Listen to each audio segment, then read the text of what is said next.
TV, first time kong mamana na gamit ang 130 cm na patos. Sinubukan ko siyang gamitin sa gabi. Grabe pala kahirap pag mahaba ang gamit mong pana sa gabi.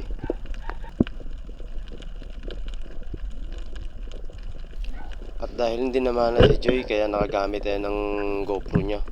Kaya lang hindi natin nagamit yung pana niya na panggabi dahil gamit-gamit ng kasama natin foreigner.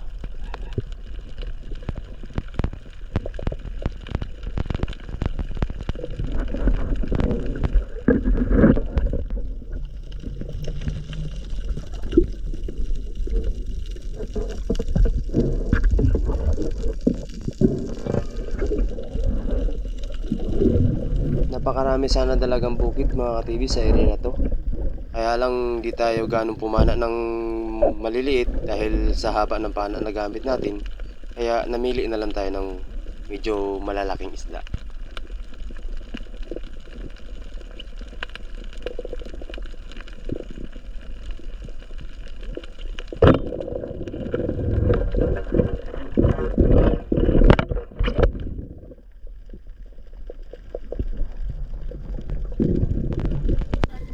Kawawa yung mga isda pag tinamaan ng malaking pana mga ka-TV. Wasak ang bituka sa sobrang laki ba naman ng pana at ng shop.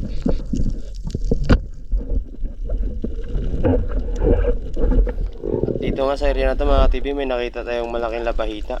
Kaya hindi ko na tinanggal yung isda sa dulo ng shop at binaba ko na siya agad. Kaya lang nung pagbaba ko ay wala na yung labahita doon or indangan.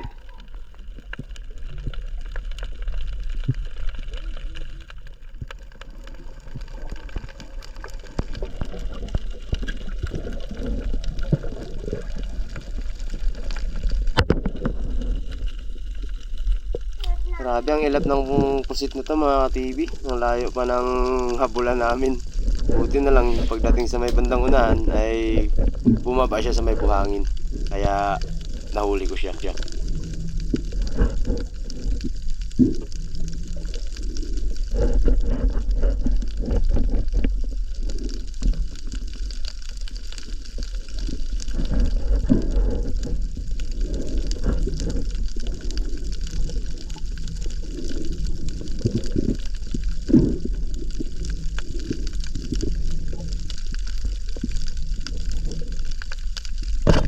Dahil nga sa haba ng pana natin at lakas, kaya naabutan natin ang pusit na to mga ka-TV sa sobrang ilap.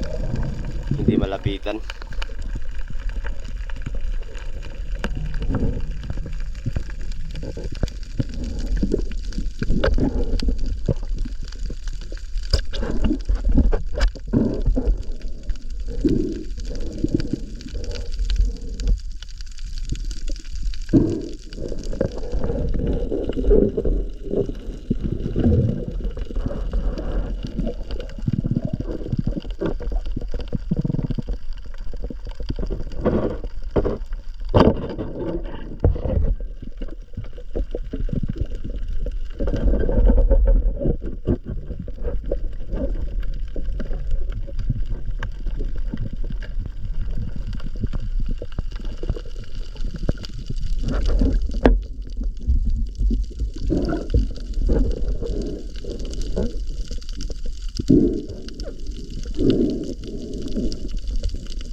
Nag-dive na naman ako mga ka-TV at sinubukan natin tumingin sa ilalim ng bato, baka makakita tayong ng surahan.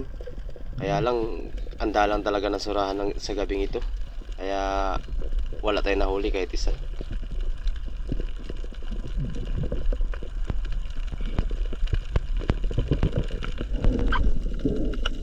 Ayun, sa area na ito mga ka-TV may nakita tayong tatlong labahita at pinili naman natin yung pinakamalaki. Kaya ito, binaba kaagad natin. Sapul ang labahita mga ka-TV. Halos nag-stuck siya sa lakas at haba ng ating pana. At pagkatapos kong makuha ang labahitang ito mga katibay, bumalik tayo sa bangka at para kunin ang maiksing pana dahil pumaho na yung kasama natin foreigner, kaya nakatambay na yung pana na panggabi, kaya yun ang gagamitin natin ulit. At yun nga mga ka-TV, ay nakuha na natin yung maliit na pana at sakto may nakita tayong maliit na taoban or cuttlefish. Yun, sakto.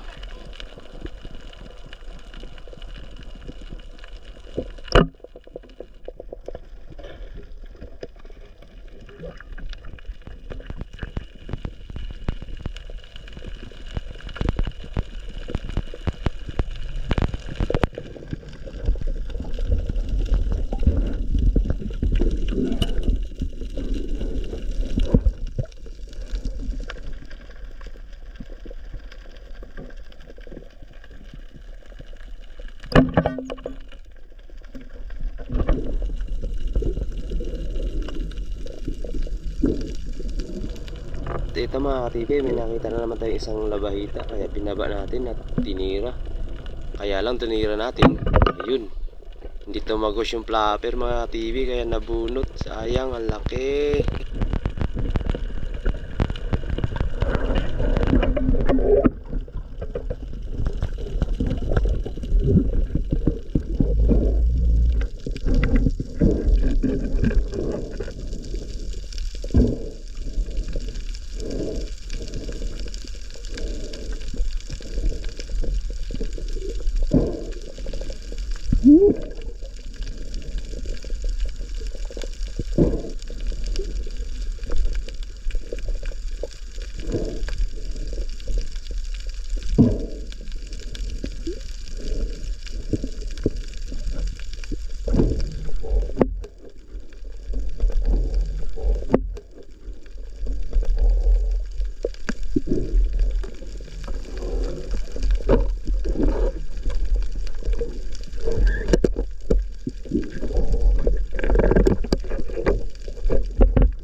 Ang labahitang ito mga ka-TV ay tinira na ni Native Channel. Nakawala din sa kanya, kaya binaba din natin. Kaya lang pumasok sa bato yung labahitang ito mga ka-TV. So hinahanap natin sa ilalim, hindi siya nakita, kaya umahon tayo at mag-antay na baka lumabas.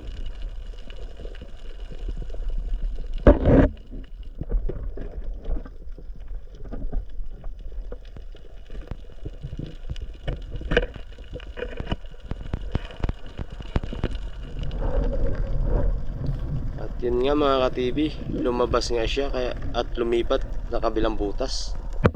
So tinira natin, pero ito yung nangyari mga ka-TV. Hindi na naman bumaon yung flapper, kaya nakawala ulit ang labahitang ito mga ka-TV.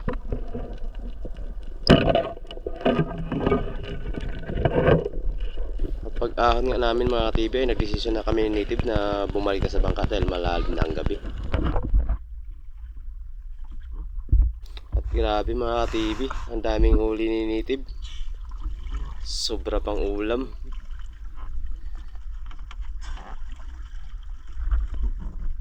At yun nga mga ka-TV ay, at dahil sa tulog ng aming mga kasama dito sa bangka, kaya dahan-dahan kami ni Native Daniel sa pag-akyat para hindi naman sila maistorbo, dahil medyo pagod sila kanina, mamana kami dahil medyo may agos, kaya ayun.